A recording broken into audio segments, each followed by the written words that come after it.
severe thunderstorm warning remains in effect until 9 o'clock p.m.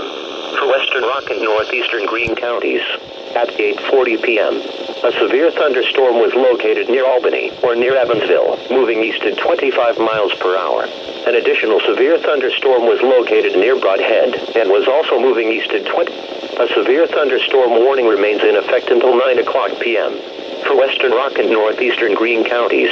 At 8:50 p.m., a severe thunderstorm was located near Footville or near Evansville, moving east at 25 miles per hour. Hazard, quarter-size hail. Source, radar indicated. Impact, damage to vehicles is expected. Locations impacted include Janesville, Evansville, Brodhead, Orfordville, Albany, Footville, Magnolia, and Hanover. For your protection, move to an interior room on the lowest floor of the building. This is